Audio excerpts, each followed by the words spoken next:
भारत में अब धकाधक दर्जनों जहाज तेल टैंकर लेकर पहुंच रहे हैं, वह भी ऐसे समय जब भारत पर 25% अमेरिकी टैरिफ अप्लाई हो चुकी है और 50% जल्द कुछ दिनों के भीतर अप्लाई होने वाली है।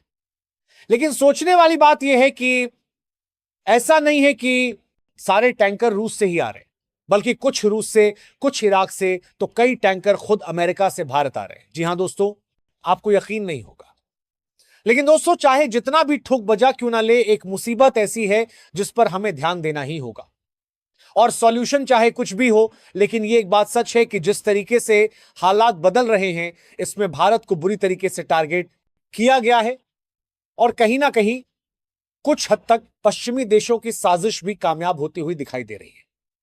दरअसल जब यूरोपीय यूनियन ने भारत की नायरा एनर्जी पर प्रतिबंध लगाया, तो नायरा एनर्जी को मजबूरन रूस से तेल इंपोर्ट कम करना पड़ा और अब नायरा एनर्जी इराक से कच्चे तेल खरीद रही है, जो कि टैंकरों में लोड होकर भारत आ रहे हैं।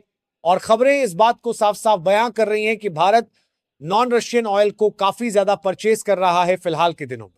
लेकिन कमाल की बात यह है दोस्तों कि इंडियन ऑयल कॉरपोरेशन ने एक नई प्लानिंग के तहत 20% की एथेनॉल ब्लेंडिंग को बढ़ावा देना शुरू कर दिया है, जिससे अब भारत कम ऑयल और नेचुरल गैस इंपोर्ट में ज्यादा एनर्जी पैदा करने जा रहा है।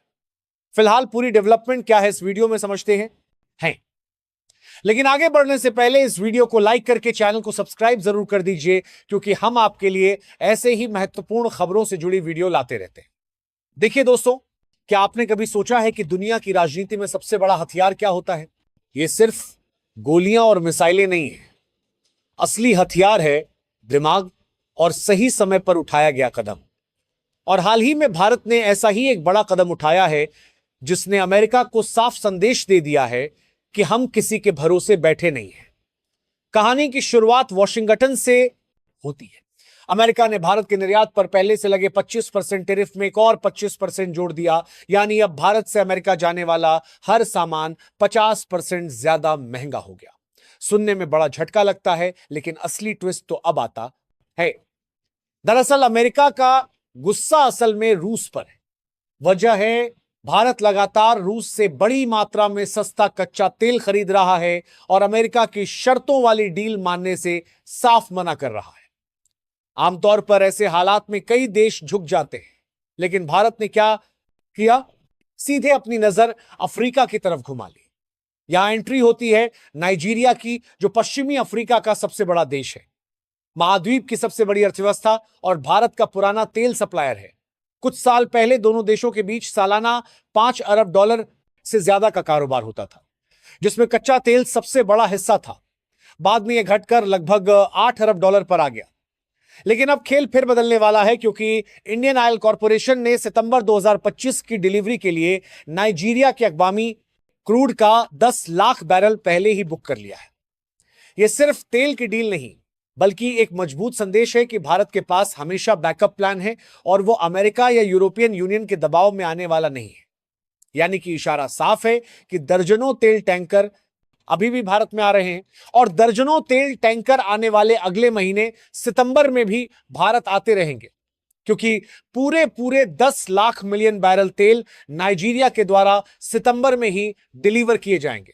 सबसे दिलचस्प बात यह है कि रूस से तेल की सप्लाई अभी भी पूरी रफ्तार से जारी है। लाखों बैरल रूसी तेल भारत के बंदरगाहों पर उतर रहा है। इंडिया टुडे की रिपोर्ट के मुताबिक अमेरिका के टैरिफ का असर भारत की अर्थव्यवस्था पर बेहद मामूली है।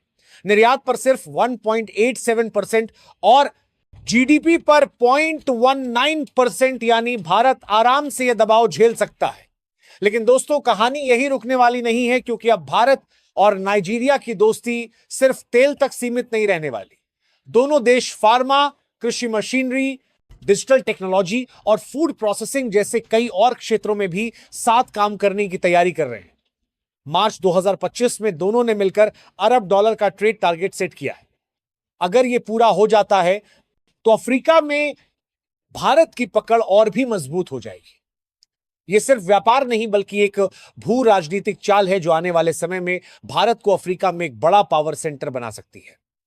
और इसमें एक और बड़ा पहलू जुड़ता है, जो है ब्रिक्स का विस्तार और ग्लोबल साउथ की राजनीति।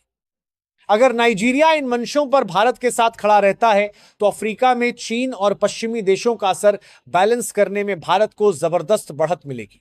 यानी साफ है, यह कोई साधारण एनर्जी डील नहीं बल्कि कूटनीति का एक मजबूत मोहरा है। याद रखिए, अंतरराष्ट्रीय राजनीति में हर चाल का असर तुरंत नहीं दिखता, लेकिन जब नतीजे सामने आते हैं तो तस्वीर पूरी तरह बदल जाती है। अफ्रीका के साथ भारत का यह जुड़ाव आने वाले सालों में सिर्फ तेल की कीमतों को स्थिर नहीं रखेगा बल्कि नई मार्केट्स और बड़े निवेश के दरवाजे भी खोलेगा। इसी बीच एक और इंपॉर्टेंट बात देखने को मिल रही है, जो है पेट्रोलियम प्रोडक्ट जैसे कि डीजल और पेट्रोल में एथेनॉल ब्लेंडिंग को बढ़ावा देना। इथेनॉल ब्लेंडिंग का अर्थ है पेट्रोल और गैसोलीन में इथेनॉल मिलाना। आमतौर पर प्रतिशत के अंदाज से बताया जाता है, जैसे कि E20 मतलब 20% इथेनॉल प्लस 80% पेट्रोल। इससे पर्यावरण को लाभ होता है, CO2 उत्सर्जन में कमी होने के साथ फॉसिल फ्यूल पर निर्भरता कम होती है और किसानों को भी अतिरिक्त आमदनी होती है। उदाहरण के लिए गन्ना, चावल जैसी फसलों से इथेनॉल बनाकर इसका इस्तेमाल किया जाता है। उधर अमेरिका के भीतर से ही आवाजें उठ रही हैं कि भारत रूस और यूक्रेन के बीच चल रहे युद्ध को खत्म करने में भूमिका निभाए।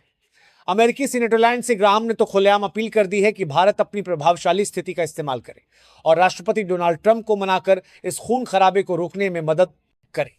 ग्राहम का कहना है कि अगर भारत यह कर देता है तो इससे वॉशिंगटन नई दिल्ली के रिश्ते और भी मजबूत हो जाएंगे। उन्होंने सोशल मीडिया पर लिखा कि अगर मेरे भारतीय दोस्त राष्ट्रपति ट्रंप को इस युद्ध को खत्म करने में मदद करते हैं तो यह भारत अमेरिका संबंधों के लिए सबसे बड़ा कदम होगा। दोस्तों, यह बयान ऐसे समय पर आया है जब प्रधानमंत्री नरेंद्र मोदी ने हाल ही में रूसी राष्ट्रपति व्लादिमीर पुतिन से फोन पर बात की थी। और ध्यान दीजिए, यह सिर्फ बातचीत नहीं थी बल्कि इसमें ऊर्जा, व्यापार और वैश्विक सुरक्षा के मुद्दे भी शामिल थे। यानी भारत अब सिर्फ एक खरीदार या सप्लायर नहीं बल्कि शांति वार्ता का संभावित मध्यस्थ बनकर उभर रहा है। फिलहाल इसी बीच जब बात भारत का नए नए देश के साथ बढ़ते व्यापार समझौते की हो रही है तो आपको बता दें कि इस मैप में भारत के बगल यहां अरब सागर के पास ओमान देश जो दिख रहा है, उसके साथ भारत का फ्री ट्रेड एग्रीमेंट जल्द ही अनाउंस होने जा रहा है। वैसे तो ये नई डेवलपमेंट नहीं है, लेकिन फिर भी आपको बता दें साल 2023 भारत और ओमान के बीच कॉम्प्रिहेंसिव इकोनॉमिक पार्टनरशिप एग्रीमेंट की बातचीत चल रही है, लेकिन अब आखिरकार दोनों देश इसे अंतिम रूप देने के लिए तैयार हो चुके हैं। बाकी आप लोग अपनी राय कमेंट में बताएं कि क्या इथेनॉल ब्लेंडिंग करना लंबे समय के लिए ठीक रहेगा या नहीं। और इस वीडियो को एक लाइक करके अपने मित्रों तक शेयर जरूर करें ताकि उन्हें भी जानकारी मिल सके। इसी तरह और भी नॉलेजेबल वीडियो देखने के लिए चैनल को सब्सक्राइब करके बेल आइकन कॉल पर जरूर सेलेक्ट करें।